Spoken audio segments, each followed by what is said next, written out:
अल्हम्दुलिल्लाह ये इमेज मैंने सालों पहले ओंटारियो में ऑन अ कैजुअल वॉक पर कैप्चर की थी। और आज जब मैं इसको देख रही थी सुबह अल्लाह, आई वाज़ थिंकिंग कि ये ऑटम के सीज़न के अराउंड ली गई होगी। ऑफ कोर्स लीफ का हाल ही बता रहा है। और पीछे अगर इसका बैकड्रॉप देखें तो अभी भी ग्रीनरी है। और अगर इस लीफ को देखें तो ये ऐसा नहीं कि ये कोई लीफ जो है वो फॉलन हो गई है, गिर चुकी है, और ना ही ये लीफ किसी ब्रांच के साथ कनेक्टेड है, लेकिन कहीं ना कहीं ये एक वुडन सरफेस को क्लिंग करे हुए है। कई बार हमारी स्टेट भी ऐसी होती है, स्पिरिचुअल स्टेट, जहाँ पे हम लोग बहुत ज़्यादा मजबूत फील नहीं कर रहे होते, हम किसी ट्री की ब्रांच से नहीं जुड़े होते, लेकिन हम फॉलन भी नहीं होते, लेकिन एक मतलब एक सस्पेंडेड फॉर्म में होते हैं, सस्पेंशन टाइप हम फील कर रहे होते हैं।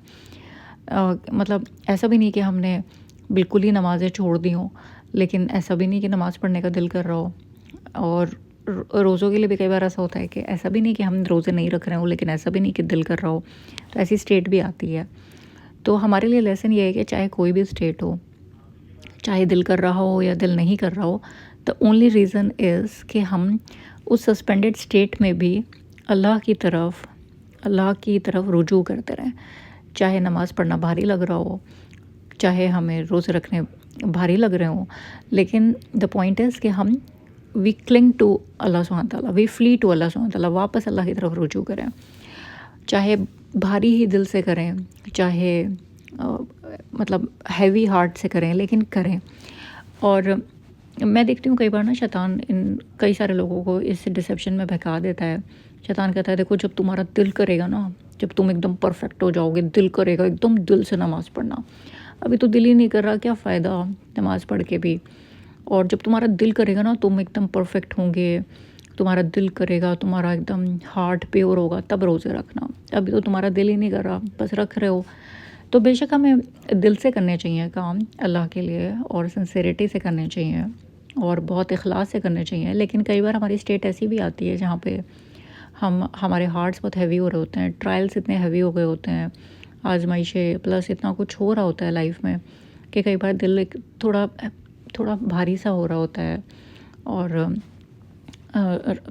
तो हमें नमाज़ पढ़ना, रोज़े रखना, जो एकदम बेसिक पिलर्स हैं, वो करने भी हमें भारी लग रहे होते हैं, लेकिन हम तब भी करें, क्योंकि ये शैतान का डिसेप्शन होता है कि जब तुम्हारा दिल एकदम करेगा ना बिल्कुल 100%, तभी करना। ये शैतान का डिसेप्शन है, क्योंकि इंसान हैं हम, तो हमारे जो फेजेस हैं वो अप एंड डाउन होते रहते हैं। और ये कि हमारा एकदम परफेक्टली दिल करेगा, अगर हम परफेक्ट ही हो जाएंगे तो फिर हमें इन इबादत की ज़रूरत ही क्या पड़ेगी। हमें तो ज़रूरत ही इसीलिए क्योंकि हम परफेक्ट नहीं हैं, इम्परफेक्ट हैं। परफेक्ट तो सिर्फ अल्लाह की ज़ात है, अल्लाह अल कुद्दूस है, द ओनली परफेक्ट वन। तो फिर हम आपको और मुझे तो ज़रूरत पड़नी है ना। हम नमाज़ पढ़ते ही इसीलिए कि अपने आप को याद दहानी दिला दें कि अल्लाहू अकबर, अल्लाह सबसे बड़ा है। और जब हम अपने आप को सजदे में कर रखते हैं तो हम ये बताते हैं कि हम अपना इंटेलेक्ट, अपनी रूह, अपनी सब कुछ, मतलब सर हमारे लिए सबसे बड़े ऑनर की चीज़ होती है ना। आप सर किसी के सामने नहीं झुकाते, लेकिन हम अपना सर सब कुछ अल्लाह के सामने रखते हैं कि यू आर अल अकबर, सिर्फ आप सबसे बड़े हैं। तो वो हमारी याद दहानी होती है, हमारी जो स्पिरिचुअल स्टेट लो हो रही होती है वो भी थोड़ा बेटर फील करती है। माइंडफुलनेस के साथ नमाज़ पढ़ते हैं तो ज़ाहिर हो एक याद दहानी होती है। लेकिन अगर माइंडफुलनेस के साथ कभी हम नहीं भी पढ़ पा रहे हैं, कुछ ऐसे हालात हैं, तो भी नमाज ना छोड़ें, तो भी नमाज और जो भी हमारे फ़राइज़ हैं वो ना छोड़ें। क्यों? क्योंकि ये शैतान का डिसेप्शन होता है कि देखो, दिल से करना जो भी करना, अभी तो तुम्हारा दिल ही नहीं कर रहा, अभी तो तुम्हारा टेंशन ही कहीं और है, अभी तो तुम खुद ही इतने बूझे हुए हो, तो अल्लाह को क्या तुम इबादत करोगे। तो अल्लाह की इबादत ही हम इसलिए कर रहे हैं कि हम अपने आप को रीओरिएंट कर सकें, अपने आप को सही तरीके से सही रास्ते पे सेंटर कर सकें। जज़ाकल्लाह खैर।